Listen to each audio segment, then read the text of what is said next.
करू शकत नाही. किरण पावसकर नाही, एक साधा शिवसैनिक पण करू शकत नाही.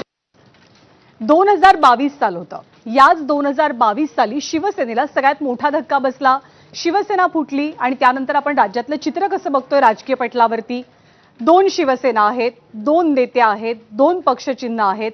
त्याचप्रमाणे जे आयकॉनिक शिवसेना भवन आहे, जी शिवसेनेची एक ताकद आणि ओळख मानली जाते, तसंच दुसरं सेना भवन सुद्धा आता निर्माण होणार का, याच्या चर्चा रंगतायत. कारण एकनाथ शिंदेंकडनं मुंबईमध्ये सेना भवन उभारण्यासाठी हालचाली सुरू केल्या गेल्याचं कळतंय.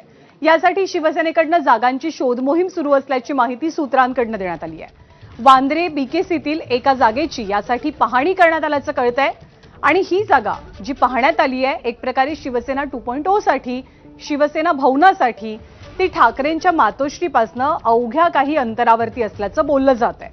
तर दुसऱ्या जागेची पाहणी दादरमध्ये झाली आहे. एकीकडे शिंदेंच्या पक्षाला खासदार आमदार यांच्या इन्कमिंगमुळे नवीन बळकटी मिळत असताना आता पक्षाला मुख्यालयाची गरज असल्याची एक बाब व्यक्त होऊ लागली आहे आणि दादरसारख्या मराठमोळ्या परिसरातच शिवसेना भवन असायला हवं अशी एकनाथ शिंदेंची इच्छा असल्याचं कळतंय.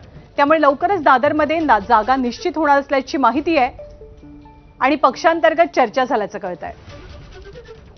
नवीन सेना भवनासंदर्भात जागांची चाचपणी सुरू असल्याची माहिती मिळते. दादर आणि बीकेसी काय कोणाला पोटात कोणाचा प्रॉब्लेम आहे काय? अरे काम करायला ऑफिस नको का?